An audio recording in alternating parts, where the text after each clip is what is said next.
Hi, I'm Evan Wolkenstein, and I'd love to introduce you to a few of my friends. We have here Soft Turtle,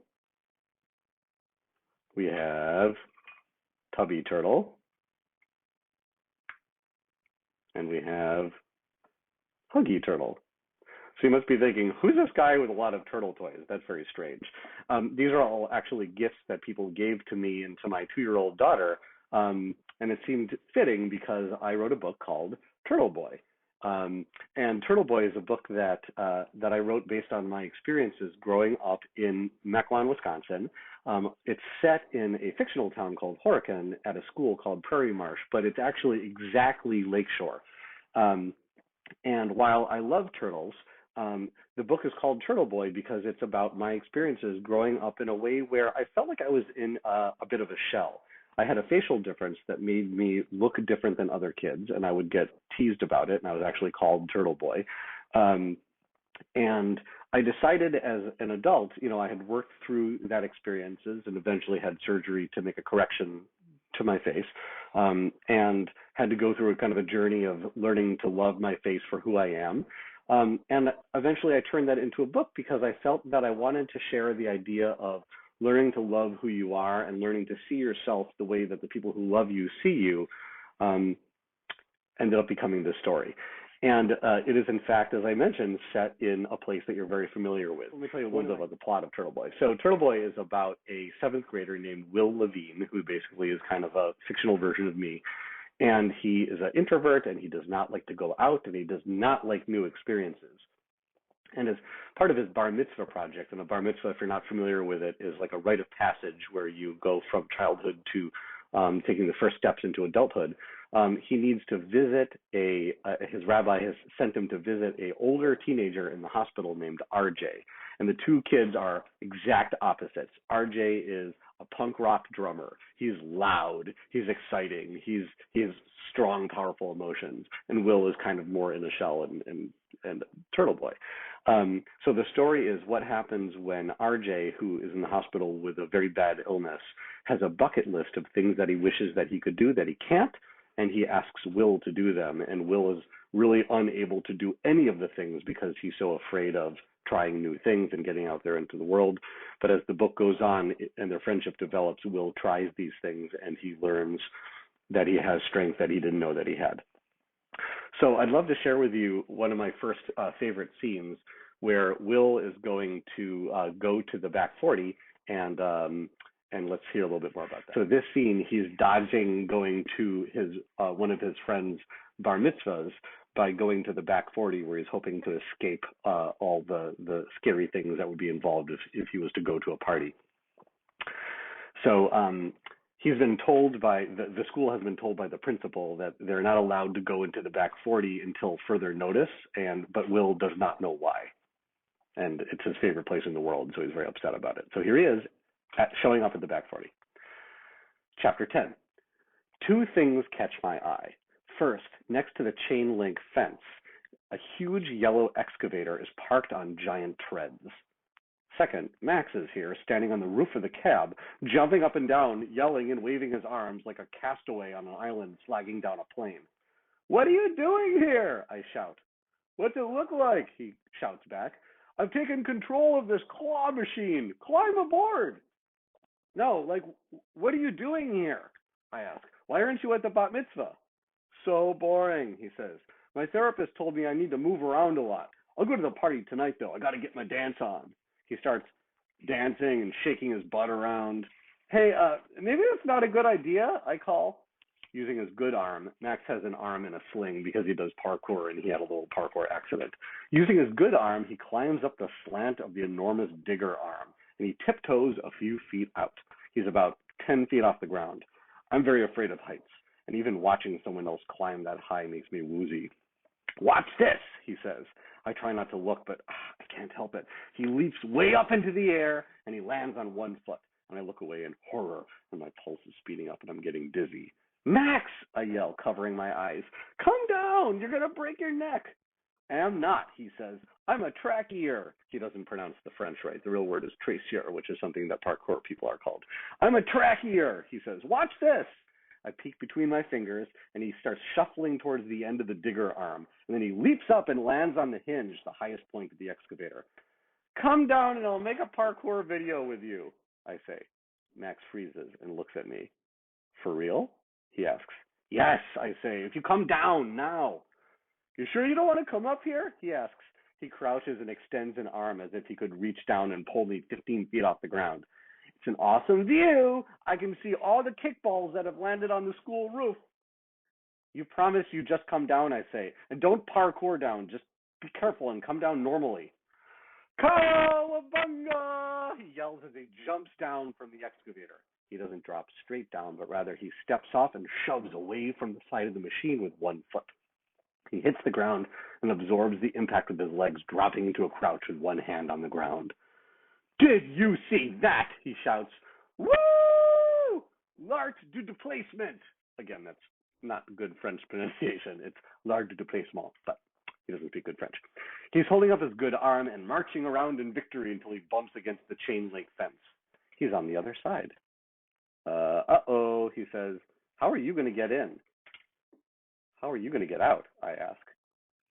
We walk along the length of the fence, and a few minutes later, near some high grasses, the lawn has been dug away. Not exactly a tunnel, but deep enough that I can get down on my back and shove myself under inch by inch. I stand up and brush clumps of dirt and grass off my shirt and pants. I'm not alone in my sanctuary, but at least I'm back in the back 40. We walk along for a long time looking for a suitable place for Max to injure himself on camera. First, he considers the old wooden fence that runs along one section of the boundary of the back 40, but it's full of splinters. And then he suggests we go back and film at the excavator, which obviously is a terrible idea. I purposely lead him in the opposite direction, deeper into the back 40, down a hill and through a wooded area. I don't usually come here because there are so many mosquitoes. Come on, says Max. I think I see a pond. Max plows ahead under the shade of the trees. The branches grab and scratch as we push through them. I hope I can find a trail that will loop back to the parking lot without going past that excavator. I pass through a cloud of mosquitoes, waving my arms like a windmill to shoo them from my face. Max, I say, we shouldn't be here. What are you getting so freaked out about? I thought you were Mr. Back 40. Before I can answer, I hear him gasp. About 15 feet in front of us, there's a sign with a skull and crossbones on it. Awesome, he says. It's a pirate hangout. No, we have to go back. That symbol means there's poison ivy. Oh, whatever, he says. It won't hurt us if we don't touch it. Remember the thing from Ms. Cooper's class? Leaves of 3, let it be? Skull and bones head for home, I say, walking back toward the trail. Then Max lets out a loud whoop and begins to charge forward through the trees, and I follow cautiously, eyes peeled for poison ivy until we arrive at the edge of a pond. This is nothing like the marshy area, full of cattails and reeds, where I caught my other specimens. He has a bunch of turtles at home. Here, and the water is deeper, wider, alive, not just with the ripples in the breeze, but with a swarm of tadpoles. I kneel down to look closer. It's hideous, and it's also sort of beautiful in a way. For a few minutes, nothing exists except me, the pond, and the tadpoles. No Max, no school, no turtle boy, only this living underwater cloud. Ooh, says Max, suddenly pointing over my shoulder. Ooh, ooh, ooh, ooh, ooh. I focus further out and I see it. A small turtle climbs out of the water to bask on a log. It's about 4 or 5 feet away from the shore. Turtle, Max says under his breath. What kind is it? I open my mouth, but I can't speak. Yellow flecks on the shell and a bright yellow chin. A Blandings turtle. They're rare. Super rare. I desperately want it. We should catch it, Max says. Come on. He starts taking off his shoes and I realize what's happening. You're going in the water? Well, it's not going to swim to us. Come on. He strips down to his underwear, but I don't move. I can't do this. I'm terrified of going in water that isn't a pool, especially water where I can't see the bottom. I'm certain there's leeches in there. Suddenly, Max leaps forward, arms extended. He splashes into the pond. At first, I think he's slipped and fallen in too deep, but no, he's standing, or crouching actually, and he's thrusting his good arm beneath the surface. And then he rises waist deep, holding the turtle with one palm against the crook of his braced arm. He looks as shocked as I am. It's small, and it rotates its legs as if swimming through the air. Don't drop it, he says. Give it here. I take the turtle and I lift it up to look at the plastron, the undershell. If it's a female, there'll be an indentation. It's a male, I say. How do you know? He asks. I turn and start walking back up the trail towards my bike. Max is calling after me, but I don't answer. My heart is pounding. I've never seen a Blandings turtle in real life, and this one's mine. I hope you enjoyed that scene. I was asked if I would share a little bit of my thoughts on writing, because I know that you are working on developing your own stories as well. So I have some questions here about writing. The first one is, what are some practices that you use to prepare for writing? And a few things that I would say is, first is finding a story that you feel passionate about. Your story should feel like it's close to you and close to your heart. And while it can be scary to put your heart into a story, a good story is authentically exactly who you are in written form. And so a lot of really good benefits come from looking at stories from your own life that you may have kind of like mixed feelings about, as I really did about seventh grade, and learning to be okay with those things and to share them with the world, and to discover that you have you actually get strength from putting your own stories into words. So there's first is finding what your story is, but then on a daily level, what is the process that you use to prepare?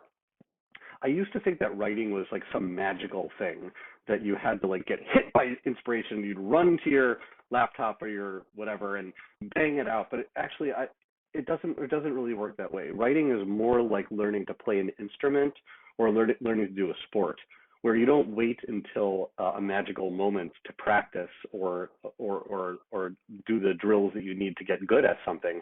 You carve out time, and there are some days when it's a complete drag. There are plenty of those. And there are other days where it's beautiful and magical, and there are fewer of those. But like a lot of things, writing, things that are worth putting your time into, writing is an acquired taste. And so you don't necessarily enjoy it the first time you do it, but like really good chocolate, like at first it's like, ooh, that's so bitter, I'm not sure that I'm really into that. But if you can get used to the practice of writing, then you can really develop a taste for it and get excited about doing it more. The other thing I'll mention is that there is some benefit, however, even though I say to write whenever you can, there's some benefit to going through some kind of a ritual to make a break between all the busy work of the day and your writing time. So if there's a desk that you use for your homework, you might go to a different place to work on your creative writing. Or if you're going to use the same desk, shut down all the tabs that are not relevant to your story and all your other work, and maybe go get yourself a nice cup of tea or whatever your beverage of choice is, something that's sort of comforting. I recommend music that does not have words to help you get into the mood, and then get started. One question that I have about dialogue is, how do you know when to do dialogue? So in the scene that you just heard, there were some great moments between Max and Will where you can see them and their personalities really clanging against each other. So dialogue is you use anytime when you want to slow down the storytelling so that the viewer can really come into the story and see the characters' insides emerging. And you get to see how Will is all about, and this relates to how to develop a character as well. Will, so I'll just pause there and I'll say every character needs to stand for something really clear. And what I mean by that is, like, Will is all about closing into his shell, and Max is all about jumping out there into the unknown. And throughout the whole story, whenever there's a situation where I'm not sure how the characters would handle something, I always go back to, like, Will is a turtle and Max is like a flying squirrel. And so if I just imagine those two things, it helps me know how to develop their character. Each one talks like their animal, each one acts like their animal. You don't actually have to have animal imagery in your book, although there's lots of turtle imagery in Turtle Boy. But then that kind of flows into the dialogue as each one of them talks like the way you would imagine that kind of characterization does. And that's how you develop a character. Something about sensory details is, I think there can sometimes be the sense that you're supposed to show and not tell. So you sit down to write, and you might want to pack as many sensory details into a scene as possible. All the smells, all the sights, all the sounds. I think some people have good luck with that. My experience is that it's actually easier for me to write the scene without a whole ton of sensory detail, just kind of sketch it out, like what they're in a room, a big room, a couple of details, get the scene down, and then add the details afterwards, a little at a time. You just keep layering it on, and then you layer it on, and then you layer it on, to build up this experience. I think it's overwhelming to start a scene and have to like picture every last detail. I think like good artists, of different kinds, just start with the basic outline, and then come back and I'll actually show you a picture of how I outline a little bit later, and then go back and brush over it almost like with watercolor washes, more and more detail until it feels like it's really there. Now I'd love to talk to you a little bit about how writing takes time and requires revision and editing. One of the things about writing, like pretty much any skill that's worth learning, is that it does not pay off right away. In fact, it is a long and kind of uphill journey. There are moments of really deliciousness, like all scattered all around. But learning to be a writer is about, well, it's more about like learning to appreciate how a turtle moves. Turtles are not fast, although when they hunt, they're actually super fast.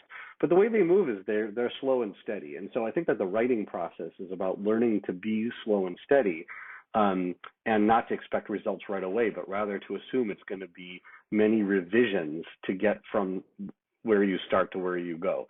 And I want to make it really clear that when I sit down to write, and I think almost every writer will back me up on this, the first thing you put on page is garbage. It is not good writing. It's not actually supposed to be good writing. It's supposed to be kind of like a sketch, and you would never really criticize a sketch. The point of a sketch is not to be good.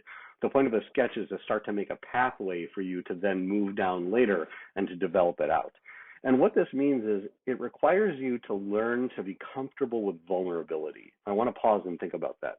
We go through life not wanting to be vulnerable. It's scary to be vulnerable and to be imperfect. And so that's why we develop shells to protect ourselves against the idea that we might not be perfect. But writing is about learning to take off that shell and to learn to be okay with the fact that neither you nor your writing is perfect. And in fact, a great peace comes with that as you learn to trust that even without the shell of perfection over you, that you can grow and cover great distances, learning to be okay with that. So what that means is there's an instinct to like only hand in or show other people your finished work. And like, I'm not going to hand anything in because I don't like it yet or something like that. You need to learn to move past that. And you need to learn to say, this is a sketch, or this is a draft, or this is a work in progress. Let's look at it, and I want to learn what is good, but also what's not working. It's not about like whether they like it or not, or your teacher likes it or not. It's about whether things are effective, and the feedback will help you to get more effective. So learn to write like a turtle, meaning go slow and steady, but learn also to write like with the shell off, and that you're comfortable with vulnerability, and that you trust the people that you show your writing to, that they will give you kind feedback. Now, kind doesn't mean only telling you that they like it. That's not helpful. Kind means that they tell you things that will help to make your piece better, and in the spirit of friendship, in the spirit of collaboration, in the spirit of mentoring and helping. And if you can get on board with that, and you can develop a tolerance for hearing criticism, not only will it make you a better writer, it'll also make you a better person, because learning to be a better person and learning to be a better writer are actually the same process. Both of them require being okay with not being perfect right now, trying things again and again, a slow and steady climb, and being open to the feedback from other people. If you feel like you're out of ideas or you're not sure what to write next, one trick that I have is I think about the balcony and the dance floor. Think about a party, and the dance floor is where the people are dancing and the music is playing and there's lights and there's strobes, and it's very exciting, but it's also very easy to get lost in there because you can't see what's going on outside of your little bubble. By the way, there's a great dance scene in Turtle Boy. It takes place in the Lakeshore Gym. Yay! But also there's the balcony. If you get up on the balcony, you can see everything that's going on. You can't really participate in it, but you can understand it. And when you write, you're going back and forth from like some kind of an outline, which is like the balcony. It's up here, and it's not tons and tons of details. It's just like an overview. And then there's the dance floor, which is where you're writing the scenes with the smells and the tastes and the feelings and the dialogue. And sometimes when I feel stuck, I'll go back to my outline and I'll say, does this outline make sense maybe you're stuck because like the outline is not moving along. On the other hand, sometimes if you're on the outline and you're like, I just don't know where the story is supposed to go, then the best thing to do is jump out onto the dance floor and just dance like nobody's watching. Shake around, flail around, invent a new crazy dance. Be that guy that people are like, I don't know what that person is doing, but they sure look like they're having a good time. Be that dancer. Be that writer. And you're going to write what I call disposable scenes. You write them, and the intent is to throw them out. And if you write 5 of those disposable scenes with characters and you're not sure where they're going to go or what's happening or why you're even writing that, one of those scenes might have one little section where you're like, that's actually not bad. So I want to leave you with this idea of flair and then focus. Generate lots of garbage. Beautiful, funny, bad, sweet, interesting garbage. Lots of it. Most of it's going to get thrown out. And then pick the pieces that are interesting or effective and add that to your piece. Hopefully this has been helpful in helping you as young writers develop the shell to tolerate challenge and imperfection and trust and belief in yourself and a long vision of the idea that this stuff does not happen overnight. It's an acquired taste, like many of the most delicious things in the world. But the reward for learning how to write is you become really, I believe, a better person. You're a better listener. You pay attention better to the world around you. And it actually is a lot of fun. And if you stick with it, I do think it's a longevity game. The people who don't give up are the people who end up with books. And I'm one of those people. I'll mention that I went to school eventually in college to learn to be a writer and wrote all through my 20s and never was able to publish anything. And I quit for 10 years. I stopped writing for 10 years and then decided I would try it one more time in my 40s. And guess what? The book came along. So if it took me 20 years of working at it to get a book, you can definitely give yourself some patience. It'll take a while to get yourself to where you want to be. We'll end with one final scene from Turtle Boy. This is an exciting scene from a little later on. So let's listen to a chapter of Turtle Boy. This is chapter 47. And in this scene, what you need to know is that Will, our main character, has a lot of anxiety and fear about being seen by people. He is self-conscious about his face, as we talked about a little bit before, but also he has a lot of stage fright, and he's very afraid of trying things that are brand new, and he has certainly never performed up in front of a group of people before. But RJ, is one of his bucket list tasks, really wishes that he could play drums in front of an audience. And now Will has been practicing his homemade drum set for long enough that he can take that on as a task. So RJ says, will you go and perform in the school talent show and tell me how it goes? And by doing that, I'll get to experience that. So this is Will gathers up his homemade drum set, and he heads off to the talent show with his 2 best friends, Shira and Max. Now, Shira and Max have not been getting along very well. They've had some misunderstandings between them, and they have not been very nice to each other. But in this scene, you may hear them kind of working things out between them, but that's in the background of the story. Mainly, it's about Will and his experience playing drums. One other thing to note is that he's been given a gift by RJ, which is a fancy kind of lizard mask. And Will is going to be wearing it as part of the Halloween Spooktacular Talent Show. Chapter 47 of Turtle Boy. The lights flicker and everyone cheers and screams. A gorilla walks out in front of the audience, stands in front of the microphone, and pulls off his gorilla mask.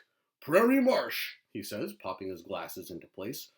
Even without my glasses, I can tell from his posture and his voice, it's Dr. Monk, our principal. "Is everyone ready for our spooktacular talent show?" Everyone yells and claps, and I begin to feel the buzz of adrenaline as my fear escalates. "Our first act is Tracy Newman and Tina Pawlowski singing A Whole New World." Tracy and Tina go on stage, unroll a small carpet, and stand together in robes and turbans. They squeak through a song. Everyone applauds except for me. "Looks like cultural appropriation to me," says Shira, but I can't reply. The buzz in my veins has turned into a swarm of bees, jostling and crawling inside me. "Ow," says Max. "What gives?" I look down and realize that I'm clenching his upper arm. I let go immediately. 3 more people perform their acts. I begin to plan my escape. Maybe I'll head to the bathroom and miss my turn. And then Dr. Monk says, "Next up, We have a mystery act. I now present Manzilla! My body switches to autopilot, and without willing it, I'm lifting my backpack, grabbing the suitcase, and climbing down from the bleachers. I can hear my own breathing under the mask. Here in the center of the gym, I'm bathed in blue light. It's blinding, actually. I squint, trying to see through the eye holes of the mask. It's useless. I construct my drum set by sense of touch, hands trembling. I tip the suitcase on its edge, wedge the pedal into place with a book, and flip the Passover serving tray onto the edge of the suitcase, pots and pans all facing up. I hear people say, "Who is that? And what's he doing?" But otherwise, it's silent. I can hear 200 kids breathing. I pick up the sticks. I can hear the hiss of the microphones. I'm starting to panic. People are staring at me. Then, from somewhere within me, comes the question, is the heart willing? That's a motto that Will's best friend Shira has taught him when she plays volleyball. She says that to herself, is the heart willing? One kick on the bass drum. Boom! I can see the audience jolt. It's super loud, but it felt good, powerful. 2 thumps. Boom! Now it's time to add the metal pot. Boom! Crack! The sound echoes through the room. Again. Boom! Crack! I take a deep breath, close my eyes, and float down under the sea, allowing my arms to begin to work on their own. You can't play it if you don't say it.